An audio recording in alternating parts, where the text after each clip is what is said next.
And moving on to another bone of contention between Beijing and Washington, the U.S. missile system stationed in South Korea. China's warning that it can't ignore the deployment of THAAD batteries in South Korea. China has always respected South Korea's sovereignty and understands South Korea's security concerns. However, the deployment of the THAAD anti-missile system by the US in South Korea undermines China's strategic security, and China cannot ignore it. The Chinese Foreign Ministry spokesman urged Seoul to properly handle the issue. The THAAD system was delivered to South Korea in 2017 despite opposition by China, which deems it a threat to its national security. Seoul said the deployment aimed to counter what it called North Korean missile threats. South Korea's administration at the time said it would not allow additional THAAD deployments in order to reduce tensions with Beijing. However, South Korea's current administration has rejected Chinese calls to maintain that policy. It has pledged to make the current THAAD system fully operational and install another unit in the Seoul area.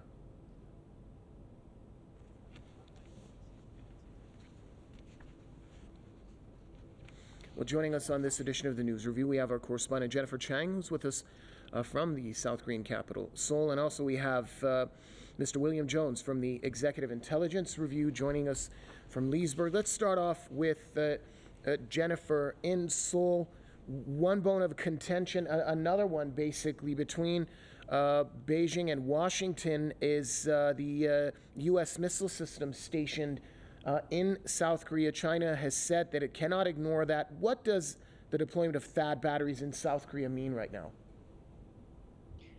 Well, the current Yoon Suk-yeol administration is the polar opposite of the previous Moon Jae-in administration, which valued engagement with China much more. The current administration is hawkish toward North Korea and extremely pro-US, and there is much concern that this could lead to instability on the Korean Peninsula and a flare-up of tensions and a potential accidental war breaking out here on the Korean Peninsula. The previous Moon Jae-in administration, they only temporarily deployed the THAAD battery in Seongju, North Gyeongsang province, and it is not fully operational yet. There are protesters there blocking the entryway to the THAAD base.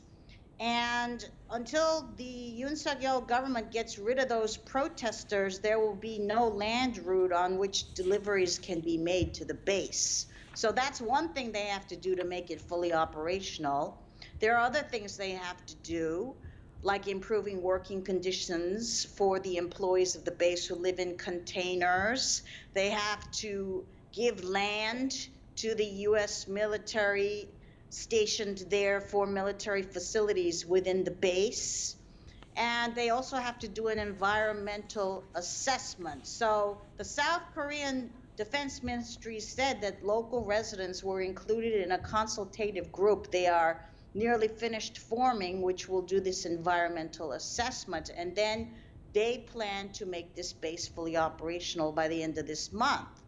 But that angers China because China had an agreement with the previous administration of Moon Jae-in restricting the operation of the current THAAD battery. And this normalization, as it is called by the Yoon Suk-yeol administration of the base by the end of this month, will go against that in China's view. So that could lead to a continued interruption of cultural imports from South Korea and trade with South Korea that has hurt South Korea's economy so much. China is South Korea's biggest trading partner. So this is a big test, the latest test in the Yoon Suk-yeol administration's attempt to balance its relations with China and the U.S. Earlier, when the U.S. House Speaker Nancy Pelosi came to Seoul after visiting Taiwan and angering China this month, the President Yoon Suk-yeol, he did not meet with her in person. Many analysts say that's because he was afraid of angering China. Sure, let's bring in Mr. William Jones into the discussion. Mr. Jones, give us your perspective on all that's happening. First of all, focusing on the issue of South Korea and the THAAD batteries.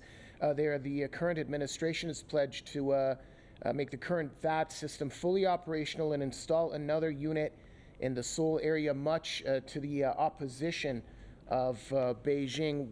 Where do you see the tensions heading in that regard? Well, it's still not very clear. The two foreign ministers spoke for a lengthy time just a few days ago, and I'm probably they discussed this issue, but they also discussed the overall economic relationship, as the other speaker quite correctly remarked, is very extensive. They have very beneficial relations on the economic front. And this has really, this decision has really thrown a monkey wrench into what is otherwise a very good working relationship. And it's not because the Chinese are concerned about the ability of South Korea to defend itself. They would be in favor of that, whatever measures South Korea had to take to defend themselves against a possible attack from North Korea. The THAAD system, however, is very versatile, and it would give the United States the capabilities of looking into the Chinese, very far into the Chinese defense system, unlike any other system that exists. So that represents not only a defense against North Korea, but also a potential asset of the United States in the containment of China. And that is the issue that is of greatest concern to them. Now, as was indicated, the president, the new president, and the foreign minister, I believe, also did not take the Pelosi Kool-Aid when she was in South Korea. And that was a good sign, and it was seen as a good sign, I think, by the Chinese side. So the enmity is not there, and they understand the Korean side probably has a keener understanding of China's position on Taiwan than, say, Japan does. So that's a good thing. But the THAAD system represents a danger to the Chinese defense and nuclear defense system. And they're also the attack system, which is a part of the nuclear deterrent. And okay, it's hard to say what Mr. they do. William Jones, I'm sorry, I'm going to have to interrupt you there. Thanks for your contribution to this segment of Press TV's News Review, and also to Jennifer Chang, our correspondent joining us from Seoul.